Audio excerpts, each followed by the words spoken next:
Okay, recording has started. Excellent. Hi, everyone. Welcome to today's webinar, which will be around retention. Thank you for joining us. We won't hang around saying hi too long. So what I'll do is I'll hand over to Vince, who will give some good stats and background information. And then Andrew, who is the CEO of Lead Candidate, has got some really interesting slides in the middle of the presentation. There will be a Q&A at the end. So please do pop any questions that you have into the chat function. Thanks very much. Vince, over to you. Okay, thanks, Simon. Well, welcome everybody for today's session. Today's webinar is going to be slightly different to our normal. This is more conversational, and we've got literally 30 minutes where we're trying to cram a lot of information in here, which will involve some data, some insights from Andrew, and then what we consider to be best practice on solutions for what you can do about retention as well. So moving forward, I've obviously been doing this job for 26 years now. I know most of you quite well. My role is really to start to share some of the data that we've got, as we're actually getting overloaded with data, which is great for everyone. Most of our clients are asking for more and more data to actually then justify what they're doing, to think about new routes to market, and to think about where they're going in the future as well. So today is just a real short highlight on that. We're also going to be giving you a fact sheet at the end of this session, which we'll send to you, which includes all of the data and all the source material. And obviously, there's a lot more on those fact sheets than what we're going to be showing you at this point. Okay, Andrew, a little bit about yourself. Yeah, hi everyone. Great to be here. My name is Andrew Mears. I'm the Chief Executive and co-founder of Lead Candidate. We're a specialist talent consultancy business that has been set up and really to service and champion the opportunities and businesses that exist within the pharma and bio outsourcing space. My background is 25 years in generalist human resources and then specialist talent acquisition and consultancy. I've worked with businesses all over the world to support their growth and change agendas, specifically on the talent agenda. But really looking forward to talking to you all later on. Thanks, Andrew. Okay, so moving on. Obviously, Andrew works for Lead Candidate. Lead Candidate's one of our specialist recruiters that we partner with because of the insights that they can actually bring to PharmiWeb and how us actually assimilate the information that we have. All of our partners, as you can see here, will actually give us access to more candidates and more data. Particularly companies like Network Pharma, where we're looking at Medcoms, obviously Topra with regulatory, and the Institute of Clinical Research, CCRA, where we work quite closely with them about things that are going on in the market. Everyone's interested in retention at the moment. Everyone's very concerned about attrition. So I just wanted to share some of the insights with you primarily. So why is it so important? Well, we know that it saves the company time and money, reduces productivity costs, reduces the amount of time and money spent on training employees, eliminates the hassle of turnover with recruiting, connects employees to the company and builds loyalty, and increases customer satisfaction. So what does that really mean? It means you can't afford to lose anybody in today's market. It's very simple. So one of the biggest issues you have when someone does decide to move on or resign, or even if you find out about it, is the counteroffer status. It's pointless, to be honest. 50% of candidates accept a counteroffer are active on the job market again within 60 days, and 90% of candidates who accept a counteroffer will be leaving within 12 months. In our sector, you can actually take some time off of that, nearly 30 days in each case in some points. Retention is the key to growth. You've got to keep that homegrown talent. You've got to keep the people that are doing a great job for you right now, because they're going to be really, really difficult to replace. Everyone on this webinar knows that. It's just a question of how do we do it and what's going on in the market. So data for EMEA. Average employer exit costs 33% of their annual salary. 87% human resources leader place the employer retention at the #1 priority for the business. And that's certainly going to go on for the next few years. I estimate probably closer to 5 years. Millennials are 22% more likely to work for a company with a high trust culture. So the way that we view our opportunities internally has made a difference. And Andrew's going to talk a lot about this as we move on. And my personal view is one of the things that the pandemic's done for everyone is made them reevaluate where they are in the scheme of things, where they're going in the future. Andrew's going to talk about the Great Resignation. I've been looking at this for some time. I actually estimate that we've lost 1.5% of the entire workforce in pharma and life sciences globally because people have left and moved on. And a lot of those people are the baby boomers that have got all of the knowledge, looked at what's gone in the past, where they would normally pass that information on. They're not around to do that anymore. So it's going to cause us even more problems. And then if you look at some internal mobility rates, Germany is really leading the front with this, with just get rid of that, with a rate of 24%, where they're dealing with most people. So internal mobility is a big issue as well. And again, we're going to touch that as we move forward. 20% of turnover happens in the first 45 days of working for a new company. I actually think it's a little bit higher than that. The data that we've got currently suggests that most people will actually leave within the first 6 weeks, and typically 4 weeks if it's not what they were expecting. So actually onboarding has become really, really important. 31% of millennials expect to leave their job in 2 years. It's just a job. It's not their career anymore because they know they can move on. And a good onboarding experience really makes a difference. 69% of employees are likely to stay with a company with a really good onboarding experience. And I'm going to give you some data on that as we move forward. The key thing is here to start to think about employees as individuals. Look at them from an individual persona basis. Think about them as a person and offer them what they need to actually stay within the organization. So Andrew, I'm going to pass over to you to give us some of the insights of some of the work that you're actually doing with clients at the moment and what you're seeing going on in the market. And we'll go from there. Cheers, Vince. Thank you very much. Again, thanks very much, everyone, for being here on what is to talk about a subject that is hot on everybody's agenda. So the first thing I want to touch upon, and this really is a kind of a mix of some data and some stats, but also sort of anecdotal experience from the work that myself and my team are doing with organizations around the world. So the first thing to say about the landscape that we're operating in is that the dynamic between the employer and talent has shifted, and it's been shifting for years. But what's happened during the pandemic and post-pandemic is that it's just accelerated. And globally, talent are looking at new social contracts with their employers. And it's no longer a behavior that is reserved for Generation Z and for the millennial population. We're seeing this across the board, this kind of repositioning of those social contracts, and businesses need to be aware of that. As Vince has already alluded to, the Great Resignation is a real thing. It's here, it's causing problems, and all the data that we see in the marketplace is reinforcing that. As recently as yesterday, PricewaterhouseCoopers released their up-to-date white paper to say that from their survey of 52,000 people that they surveyed across 35 countries, 1 in 5 of those people are going to be looking for a career move in the next 12 months. In some parts of the world and in some industries, it's more like 2 in 5. So it's a huge issue and is going to continue to be a priority for businesses moving forward. And one of the key things that I see in the landscape now that's driving and fueling all of this is choice. So we look at around the world, we've got high employment, incredibly low unemployment, and record numbers of jobs available.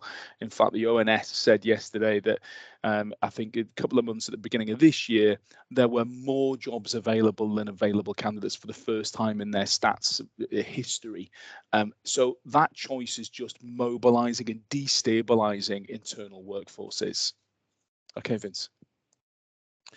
So I think, as Vince has already alluded to, turnover is such an important issue and has massive consequences for an organization. The kind of things that are driving turnover that McKinsey found in their most recent bit of research is the items that you see in front of you. And many of these will be with things that you've seen before, but consistent themes around sense of belonging, feeling part of an organization, and really feeling that they're part of that team, the fabric of that team. Flexibility, and we're going to touch on flexibility again throughout this. Flexibility does not mean offering work from home. It is much more sophisticated than that, but the ability of a business to think flexibly and act flexibly is going to be critical to their success when it comes to mitigating turnover. Being valued by their manager and the organization they work for, career development, caring and trusting colleagues, and being fully equipped to do their role are key themes that are driving turnover in today's marketplace. Thanks, Vince. So what does turnover actually cost? Yeah, I think the real cost of turnover is, as Vince alluded to, I think 33%, I think was the, cost of wages. It's much more than that. It is my humble opinion, and we'll touch a little bit of that coming on later in the presentation. But 6 key impacts that turnover hits businesses with. Clearly, the financial aspect, big issue with customers and the service and experience that they have. And customers have choice as much as candidates and employees have choice. So they will leave, they will move on, they will become more transient. Impact on colleagues is enormous, as well as the negative impact on the culture of an organization, the wider morale of the business, and ultimately the overall performance of the organization. Next slide, Vince, please. Just to visualize that point, some key data that came out of some Towers Watson research. This is in relation to the people who don't leave an organization. So what does turnover do to the people who stay in an organization? Well, some key themes here. 30% of employees that are left behind struggle with their workload because their workload goes up because there's less resource. 28% become more isolated and feel lonely. And these kind of things just drive that dynamic in terms of the impact. As a result, 27% of the population feel less loyal to an organization. And then going back to some of the salary drivers and increases in cost of living, 55% of employees left start to question whether they are being rewarded in the right way, whether they are being rewarded enough for the work that they are doing. So the impact is varied and significant. Thanks, Vince. Oracle NetSuite did a great piece of research at the back end of last year, and they highlighted the 10 key factors that retention drives in terms of the positive impact that retention drives. So the flip side to turnover. And these, again, are all things that Vince has already alluded to, but just in the detail, you can see that list in front of you there. They're all things that you will be familiar with, but the impact that retention has, it's a no-brainer. So it's got to be number one on people's agendas right now. But when you come to thinking about retention, it is a conundrum, and there's no one fix, there's no one solution to driving retention in business. But for me, and the advice that I give to the organizations that I support, there are 3 key things that I'm trying to get organizations to think about. Next slide, please, Vince. The first thing is that the retention game hasn't actually changed, not in terms of what the reasons are for people leaving. The reasons people leaving are the same as they were 5 years ago. The reality is that the market conditions have evolved so significantly that it has supercharged the mobility and the decisions and the choices that people will make. So the good news with that is we actually know what works when it comes to dealing with some of those challenges around retention. Next slide, please, Vince. So the cycle, the foundations for success that I talk about with my clients are really about getting back to basics. And those basics are about hiring, engagement, developing your hiring and engagement as the markets evolve, and then repeating the cycle. Consistency is key. We've got to have that consistency and drive that cycle, and that will drive your retention and really mitigate the risk from turnover in today's competitive marketplace. Next slide, please, Vince. So the first element is about hiring. And what we've seen in the marketplace over the last 18, 24 months is a real desire to hire skills quickly. And what businesses, I think, are making the mistake of doing is they're hiring right now, not right. Okay, we need to make sure that we're driving new hire retention. Now, to do that, you can't just hire on function. You've got to get the fit right as well. If I give you a scary stat, that 2 in 5 new hires will leave within 18 to 24 months. That's 40% of your new hires. So if you've hired 100 people in the last 12 months, 40 of those are going to leave in the next 18 to 24 months. That mitigates any of your growth objectives. You're going to be running at a negative headcount all the time, and that is going to stifle your growth. I think Vince said in one of his earlier slides, 20% of turnover happens in the first 45 days, which I can well believe. So what we kind of are really advocating with our organizations is think about the cultural fit and the values fit and prioritize that in your hiring process. Because if you get that right, you are building a really strong foundation. I've got a picture of the All Blacks rugby team on there. And if you haven't read the book Legacy by Jim Kerr, I strongly recommend that you do. Lessons in Leadership from the All Blacks. One of their mantras is their cultural fit. There are better technical rugby players in New Zealand today who will never ever be All Blacks because they don't fit the culture and the values of the organization. So they hire on technical capability, but they absolutely will not hire people and bring people into that organization if they don't fit the culture. Next slide, please, Vince. So the engagement cocktail that I talk about, we partner with an organization called Hive HR, who are employee voice and engagement specialists, and we provide that service to our clients in terms of helping them understand their employee voice.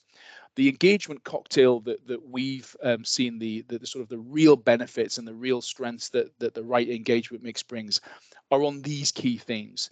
The first one is about being flexible. Organizations have to be flexible and agile and adapt. That is not something that is reserved for small organizations. Large organizations need to behave in that way too.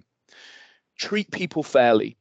You know, you probably believe that you treat people fairly, but what I would suggest is that you make sure that you have some kind of check-in system to make sure that your audience and your communities do feel like they are being treated fairly.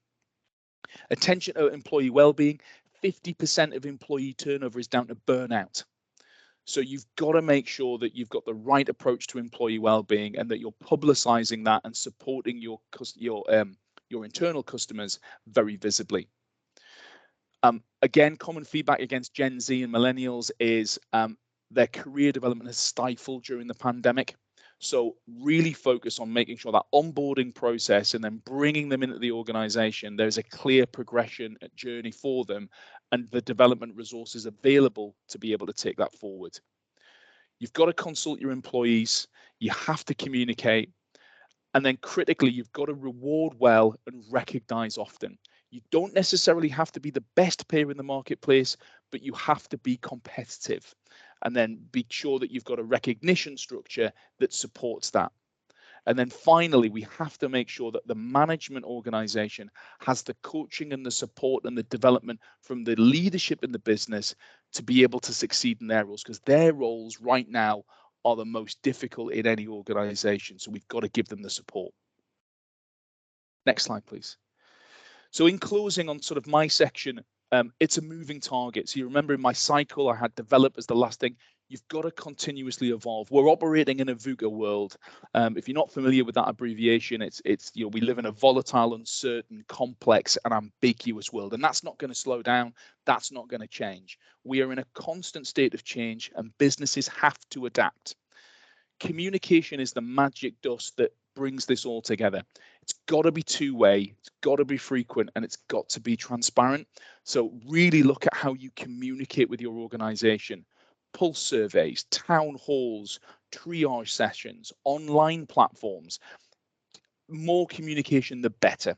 And that will really help you cement that. And then the final thing I'll close on is you've got to walk the walk. And that's everybody in the organization, from the CEO to the people coming in at entry-level graduates.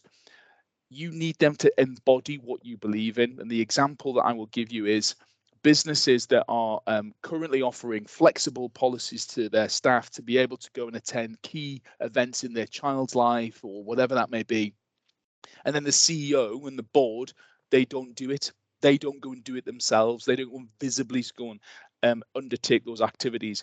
It undermines the whole policy because nobody actually then truly believes that they are able to do it. And if they're not present in the moment, they're not getting the benefit of it and you don't get any of the value.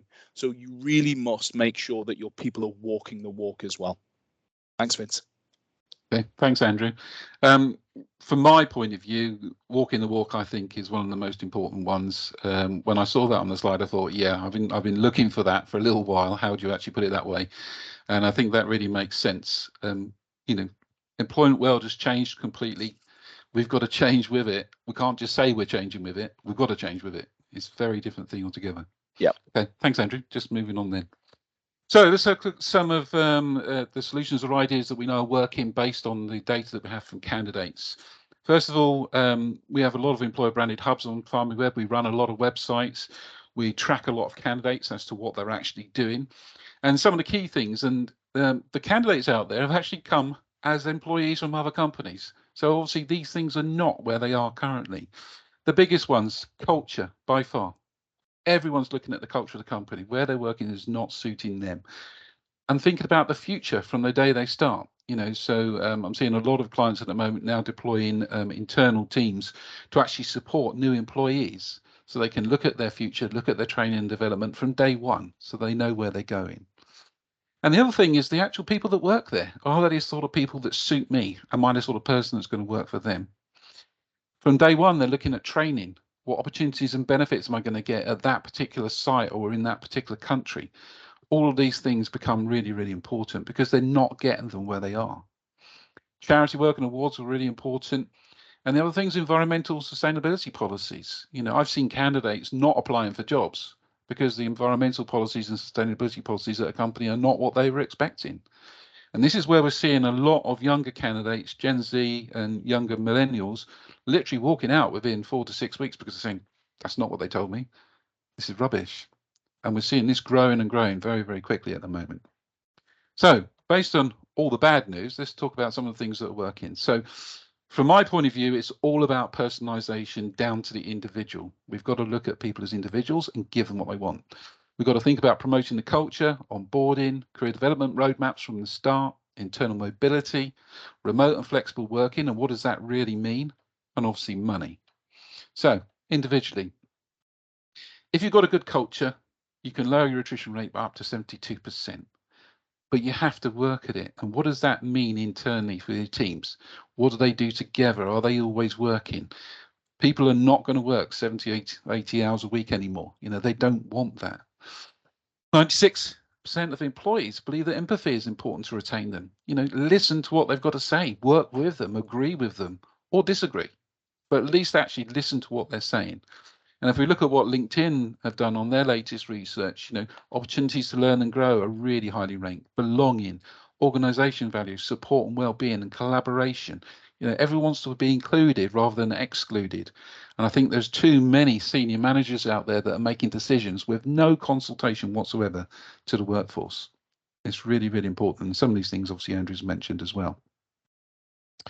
When you look at onboarding, these teams are really important to bring people on, improve your retention rates, and actually give people what they want. But what strikes me with that is you've got a team of people that are looking at the onboarding process and talking to people and consulting with the new joiners. What about the people that you've already got? Who's talking to them? What's the strategy for keeping them on board? You can't afford to lose people. And if you don't get this right, you're getting the 33% turnover, what we've already talked about with people leaving. And when we're looking at career development programs, as Andrew's already said, the pandemic has completely upset most people's training, development and learning over the last sort of 3 years. It's time to give it back. 70% of candidates or employees are compelled to leave for the sake of career advancement because they don't feel like they're going to get it where they are. They're not being given the skills, the training to allow them to advance with an organization. So when you're looking at career development programs, some of the big pharma companies have got it absolutely right, where they spend a lot of time looking at what the individual person needs, what they're like as a person. You can't put a scientist into a commercial role unless they're commercially orientated. So give them the opportunities to talk about what they want to do and see how that can fit with the business. And then we're looking at internal mobility, probably the biggest one. And again, this is where the big pharma companies especially succeed, because what they're looking at doing is bringing people on board, seeing where they start, changing their role on a regular basis, or adding training and support for them so they can actually go and do other things. Otherwise, the job becomes stale, which is why most people are moving on within a couple of years. People need more than they've ever done to actually excel. So let's give them the opportunity to do so. And then we're looking at remote flexible working. What does that actually mean? It's not just about can you work in the office or not. I've got clients at the moment that are saying you must work in the office 100% of the time, but it's not for everyone. But there's other things that you can do to be flexible. You know, if someone's a carer, for an example, they might need turn off to go and take care of a loved one. If someone does charity work, whatever it is, someone wants to work odd hours, consider those things because they're important. You can't have a blanket sheet that says you must do this, because you're going to exclude a lot of people that would have worked for you, and they are good employees. So being flexible, looking at people as individuals, making it personal will really work and enhance things. And I know that's difficult. Everyone's probably shaking their head saying, well, we can't, we've got a policy. Things are changing, you know, the employment world has changed. We've already talked about that, and it's going to continue to evolve. So we need to make sure we evolve with it. And when you're looking at packages, you know, packages have increased by 23% in the last 18 months. You know, how can we maintain that as an industry? It's just costing more and more and more. Sign-on bonuses up to £15,000 is ridiculous. How are you going to do that? Because all that does is destabilize your internal workforce, because they look at the person that's got that, they're going to find out, and they're going to want to know why they don't get that. And guess what? They'll get it by moving because everyone else is doing it. So employee retention is still the big issue here. It's not just about money. We've got to think about other things. And I think one of the things that Andrew said is, you know, recruit the right employee, not just any employee. And I know that's difficult, especially in clinical research at the moment, but it's certainly a strategy that I think needs to be adopted to really move things forward. So I'm going to open up to questions in a moment, but to receive this information afterwards, we're going to be sending out the fact sheets and this PDF if you'd like to see it, with all the source data. Andrew, do you want to quickly talk about the bad hire calculator? Because I thought that was a fantastic idea. Yeah. So when we founded Lead Candidate, we were really clear that as much as we're a talent acquisition business, retention is actually at the heart of what we do. And so we try to give our clients and anyone who wants to access our website, to be honest, the opportunity to kind of understand what the true cost of new hire retention is to their organization. So we created, in partnership with an organization, a bad hire calculator. And it's basically a calculator that you could input your own data for your own organization, and it will actually generate a cost analysis for you. And the cost analysis is very, very in depth. So it'll give you a really good reflection of actually what does your data tell you in terms of the cost to your business, in terms of your new hire retention. So it's really useful in terms of driving, you know, business case justification for doing different things in your business, or just really informing your peers and your C-suite about the true cost that their new hire strategies are causing them. So yeah, the link is there. Feel free to access it and use it at your leisure. But it's entirely your data and everything's confidential, obviously, that's produced. But yeah, if you want to use it, it's there for you. Thanks, Andrew. Simon, questions? Yes, I've got a few, and hopefully a few more coming into the chat. If you do want to ask any questions, go to the chat function and put it in there. So starting off and kind of going off the back of what you've just said, Andrew, are companies using all the tools that are available to find the right hire and right fit? I think the honest answer is no, Simon. I think the pressure that people are being the pressure that people are placed under to get the skill through the door means that they're just trying to kind of expedite the process as quickly as they possibly can. But you know, it's kind of the short-term gain, but not the long-term benefit. So I think what businesses need to do is think about the tools that might be available for them. There are different platforms out there, but that's why we built a platform to drive new hire retention. But it's I think businesses need to seriously look at that. And if you're not using profiling, if you're not using modern forward-thinking sort of interviewing techniques and tools, you've got to start doing it. So for me, it's a recurring problem, and I think that's why we're seeing the new hire turnover levels that we are. I mean, 2 in 5, 40% is staggering. It's scary, isn't it? Yeah. I've got another one here. Is there a particular age group or demographic that's more likely to leave an organization? From my point of view, I would say it's older millennials, baby boomers, because they've had a chance to evaluate. I think the pandemic's really changed people's views on the workforce. As I said, looking at all the data we've got, it's looking like about 1.5% of the entire working population has gone, and most of those are baby boomers. There's a lot of people with good experience that actually left the industry because they said, no, don't want to do this anymore. And we're starting to get that a little bit more with some younger people as well that are saying, this isn't the industry for me. It's too hard. There's too much to do. There's too much to learn. It's going to take me too long to get where I want to go. Everyone's in a rush. That's just my view. Andrew, any thoughts on that? Yeah, I think it's. I mean, listen, 80% of the workforce is millennials. So there is definitely a lot of transient sort of movement in that particular labour force. But I think that's the thing that's really surprised me is the people who fall outside of that category, who fall into my age bracket and older, who are making lifestyle choices and renegotiating those social contracts with their employers about kind of what's important to them. So I don't think there's a particular age group that, I mean, the numbers, of course, suggest that there's more of that happening within the Gen Z and millennials. But I don't think it's as straightforward as that. I think proportionately you'll see the same levels across all the age groups. Yeah, excellent. Thank you. I've got one in the chat here. Within the retention cycle that Andrew shared, what are the recommended timelines? What recommended timelines are you suggesting? And with the repeat of hire, is the internal promotion, job change, increased responsibility, or lateral move? I mean, the cycle, to be honest, is it's an ongoing cycle. I think from a timeline perspective, I think your retention strategy starts with pre-hiring, how you promote your employer brand, how you put your business out there, and then all the way through the hiring process into onboarding and ongoing.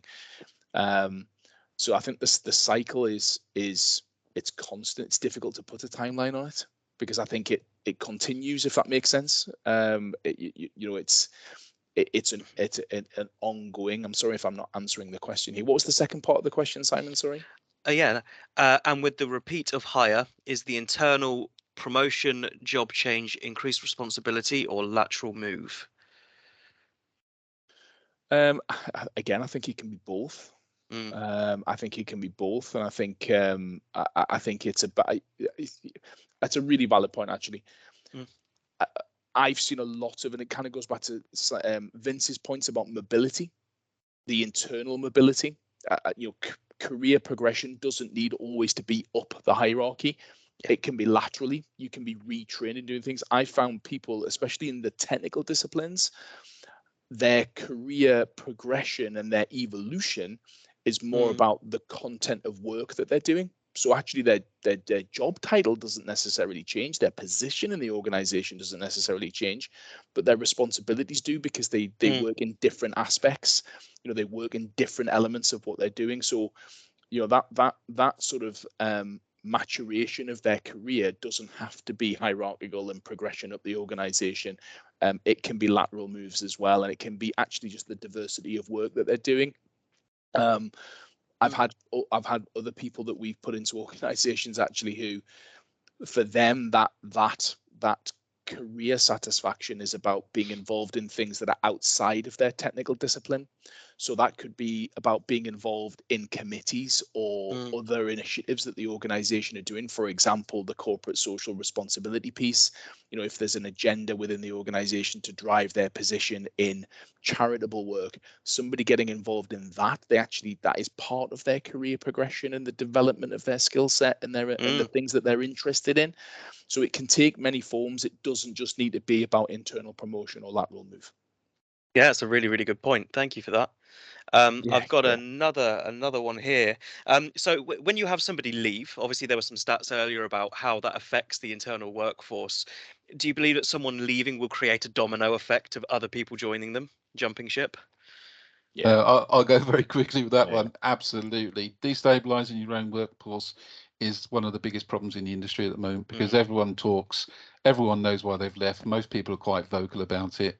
Yeah. And everyone then thinks, well, if they've gone off and got £15,000 more or £20,000 more, whatever it might be, and they can do this, this, and this, I'll have a go at that as well. Thanks. So, yeah, definitely. As far as I'm concerned, Andrew, thoughts on that? No, exactly the same. Exactly the same. I think it is inevitable. Unfortunately, I think it's It does. People talk, but just people, even if they don't talk, just the act of that empty desk appearing the following week, sort of thing. That stimulates sort of people's thought processes. Actually, I was just sitting in the chat there. Georgina makes a really valid point about what is, what does retention, because actually turnover is healthy. Turnover is healthy. We do need turnover. It's about how we manage the turnover and how we manage the retention that goes with it. So Georgina's point in the chat is absolutely 100%. Is 100% correct. If I sit in front of an organization and they tell me that they have 100% retention, that actually makes me sort of slightly concerned. Because I'd like to know why that is. I guess when it gets to that 100% retention, there's the concern that people are just sitting pretty and not, not progressing, not doing the best work, right? Yeah. What are the opportunities for people in that kind of organization? Unless they are growing at a staggering rate and being able to move their business forward and create additional opportunities. But I just don't think those situations are. I think I think when you get to that level, there's an argument of lethargy. And just being far too comfortable in shoes, and that's when that cultural fit dynamic becomes very, very, very, very important. Yeah, absolutely. We've all worked with somebody who's basically part of the furniture, right? And the lethargy is kicked in, and that's kind of just them now. Yeah. So yeah, that's equally probably just as damaging as losing somebody. Yes, 100%. I got a couple more questions here. Retention versus merger company is going through. Are there tips to keep existing staff, or we just need to accept the fact that not everyone likes change and just let them go if they decide to leave? Cool. That's a difficult one. I'll let you go with that one, Andrew. Oh, thanks, Vince. Cheers. I think it's quite interesting actually, because within the pharma, the outsourcing space that we work within pharma and bio, there's a huge amount of M&A activity right now, a huge amount of M&A activity, and there are definitely there are people who are in smaller entrepreneurial organizations who all of a sudden have been swallowed up by these larger corporations, and they're no longer in that smaller entrepreneurial environment. And the reality is that culture does change. So I think it kind of goes back to Georgina's point about that you have to accept that there is an acceptable level, or an almost kind of acceptance that you're going to lose people, because the culture is going to evolve in such a way. I had a really interesting meeting in Indianapolis last week with a client who their biggest challenge is they've gone from startup phase, and they're now getting to the point of operational phase, and the skill sets and the culture that they had in startup phase is already morphing and becoming different, and they're already getting sort of discontent amongst the sort of the existing employees, because they're not, the culture isn't what it was. It's already evolving because it's a different stage in the business's life. So I think businesses evolve and grow. The markets in which they operate sort of evolve and grow. And I suppose to the question, it's about understanding what the balance is really. What is the, what do we want from a cultural values perspective? And if it's evolving at a point that it means that people will have that natural wastage, we kind of have to accept that. But we've got to have the plans in place to mitigate the risk caused by those people leaving. I think that's the thing that I suppose we have to sort of caveat everything that we've said, and Georgina raised the point really eloquently. We're not saying that turnover is a bad thing. We're saying that turnover at the levels that we see in the marketplace, it can be destructive and can stop businesses growing, but we do have to accept that there is a point where turnover is actually quite healthy of the business's evolution and growth. Absolutely. And Georgina's dropped another blinder into the chat as well. You can also show people that change equals opportunity, and allow people to have the adult conversations about what they want. Georgina, reach out to us. We come on one of these with us. It'd be great fun. But yeah, that's a really, really good point. Change is opportunity. And I guess Simon, just very quickly, if I can jump in there, there was a Deloitte report. I think it was last year, it might have been the year before, where they actually did a report on the merger situation and the size of the companies, and they've got some facts and figures on proportionately how many people you lose. Yeah. You'd actually lose more people from smaller companies being absorbed than you do from large, obviously Definitely. because of the amount of people there. Yeah. And people in smaller companies are used to being in a different type of culture to another organization. So they have things like, you know, small to large, large and large merging, et cetera, how many people, you know, went from the management teams, because typically you'd have a 50% split and that type of thing. Yeah. It was a really interesting report. I'll see if I can dig it out. Mm. But yeah, we could perhaps look at that and send it out to people if they're interested. Yeah, Okay. definitely. Looking at time, Simon, let's take one more, shall we? Yeah, I've got one more here, which is grand. Is there a silver bullet? Is there a good way to retain people that have got long tenures within the company?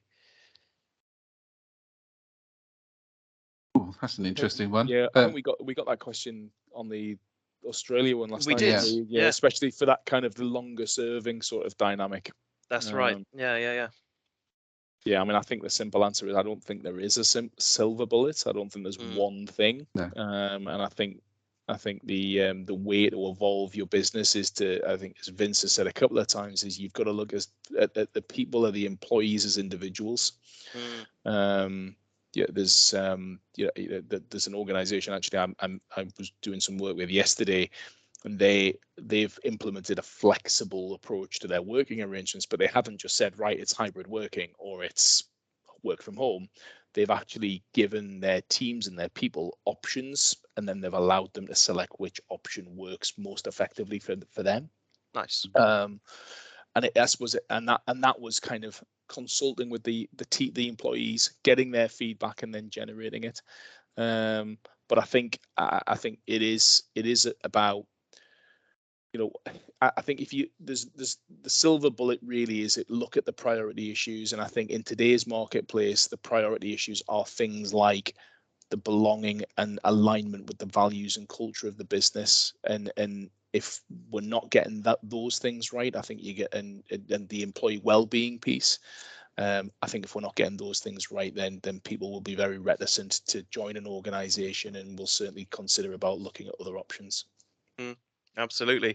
There's another comment being here. You know, the only silver bullet really is treating them as human and asking them outright. You know, what does good look like? If I want to keep you, what do I have to do? Yeah, I completely agree. I think, you know, you've always got to see your employees now as individuals. You can't have a set policy for everyone.